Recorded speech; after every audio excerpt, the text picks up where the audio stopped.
Reka ngusuhuze ukomeje kwa natwe kuri Rwanda Cinema. Kano kanya tugiye kubategurira ikiganiro tunakibagezeho kivuga kuri Vladimir Putin. Vladimir Putin umuperezida w'Uburusiya.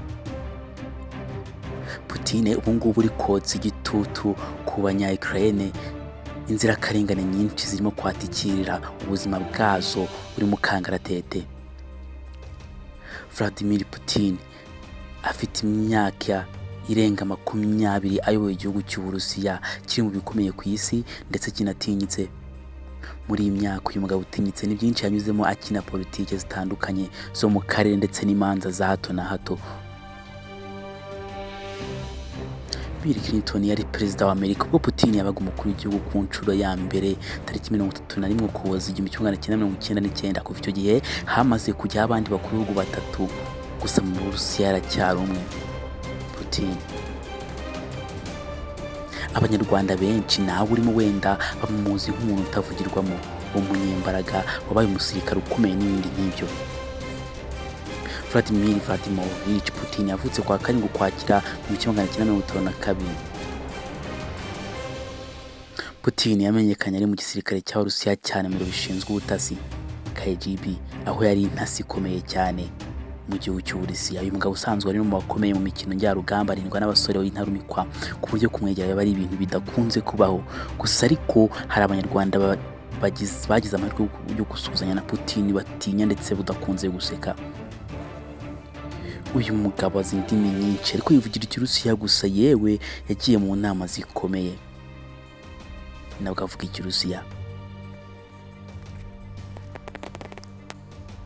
Uko Putin yinjiye muri politiki ni mu mwaka w'1989. Uyu mugabo yari intasi ya URSS yaje kuvamo ibihugu birimo Uburusiya, aho yakoreraga mu burasirazuba bw'Ubudage.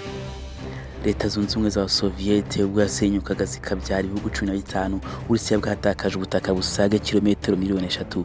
Icyo gihe Putin yavuze ko ari nk'ikiza cya politiki gishingiye ku mipaka kibayeho mu kinyejana. Mu gihe Amerika irwanya perezida wa Syria Bashar al-Assad, we aramushyigikiye ndetse anamutera inkunga y'intwaro n'ibindi. Mu gihe cye Uburusiya bwubatse igisirikare gikomeye bukora ku buryo bushobora kwirwanaho hagize ubutera akoresheje ikoranabuhanga, ari naho Amerika yahereye bushyira mu majwi yo kwinjira mu mabanga yayo arimo n'ay'igisirikare bijyana no kubiheruka mu matora 2016.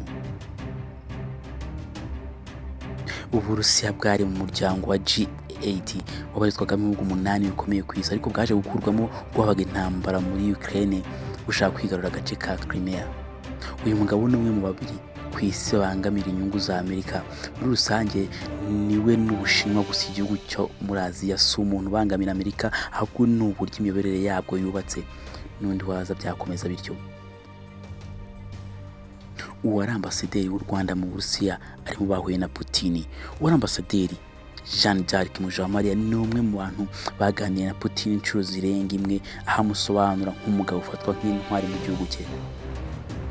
Mu ntambara 2014 muri Mutarama 2014 mu Mbabarire nibwo bwa mbere bahuye amushyikiriza impapuro zimwemerera guhagararira u Rwanda, ariko bongeye kujya bahura ku minsi mikuru yizizwa mu Burusiya ari mu bwigenge wa 16 Mata.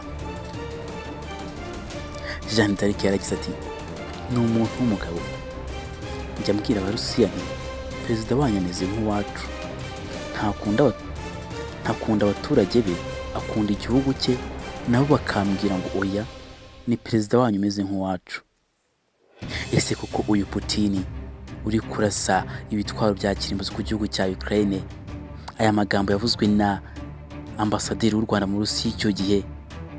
Ese ntavuguruza neza ko Putin atameze nka perezida wacu, perezida w'igihugu cy'u Rwanda? Ambasaderi Mujawamariya avuga ko Putin yavugaga ko Putin ari umuyobozi udatinya kuvuga icyo atekereza, ariko usura yifatwa nk'iy'umuntu w'umugome bitewe n'ibyo itangazamakuru rimwandikaho cyane ryo mu burengerazuba bw'isi. Yakomeje agira ati, icyo batazigera bababwira ni uko ari umuntu wubaha kandi akiyubaha, akunda ubuzima kandi akunda abaturage be bagira ubuzima. Ibyo bamwandikaho ngo ni umuntu w'umugome ni uko avuga ari kijyana, ntabwo mubonamo inda nuko ashobora gucecekesha abantu bamwe abandi bananiwe. akababwiza ukuri, akabatekerezaho. Ntabwo mubonana.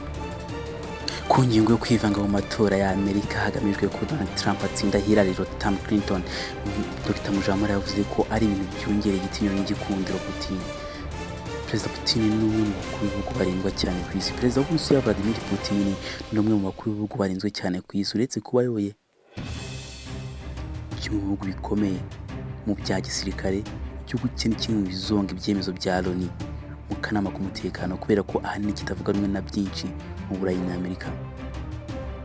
Putin arindwa n'umutwe udasanzwe w'ingabo zishinzwe kurinda umukuru w'igihugu ubarizwa mu rwego rw'umutekano rushinzwe kurinda abayobozi bakomeye mu gihugu, SBP.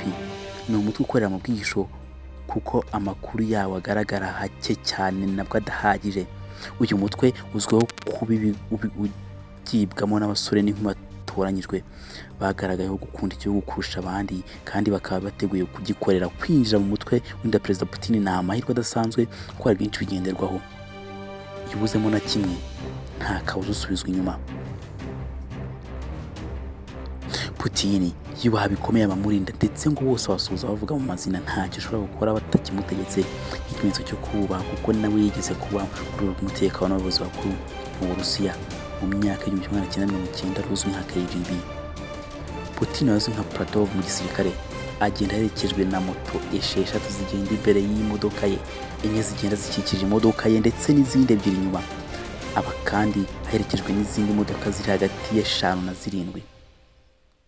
Abarinda Putin bagenda mu modoka zirimo imbunda zo mu bwoko bwa AK-74 ni imbunda zaba mudahusha zo mu bwoko bwa Dragunov. Haba harimo kandi imbunda nini zizwi nka Pichineg na RPK za bombe na grenade ndetse na za roketi zo mu bwoko bwa Osa. Izi ntwaro baba bitwaje ngo zishobora kunesha bato yose y'abasirikare. Abarinda Putin baba bafite imbunda nto zo mu bwoko bwa Gyuza zakorewe mu Burusiya, ibipimo magarama 995 nta masasu arimo. Iyo mbunda ijyamo amasasu 18. Isasu ryo ifite ubushobozi bwo gutobora ikirinda amasasu bulletproof cyose gishoboka. Ndagushimiye cyane wakomeje kubana natwe mu kiganiro twaguteguriye. Njye kiguteguriye nkana kikugezaho ngirene. Reka mfate kano kanya ngushimiye by'umwihariko wamaze gufata akanya kawe nawe ugakora subscribe kuri channel yacu ya Rwanda Cinema. Ni iby'agaciro kanini, umwaka urashize dutangiye subscribers 1000. Sinjye wabishatse ahubwo niwe wabigizemo uruhare kugira ngo aba subscribers bageremo. Ndagushimiye cyane. Reka ngushimire kandi nawe wowe twumva wishishikira utarakora subscribe, nabyo ni inkunga ikomeye. Kureba ibiganiro byacu nabyo ni inkunga ikomeye mu dutera. Ndagushimiye cyane wakomeje kudukurikirana kuri Rwanda Cinema. Nutarakora subscribe bikaba bikunyuze, duhe subscribe, kuduhe like, share na comment kugira dukomeze kubana biganiro ndetse na filme. Uwiteka guhire cyane, turagukunda cyane. Ciao ciao.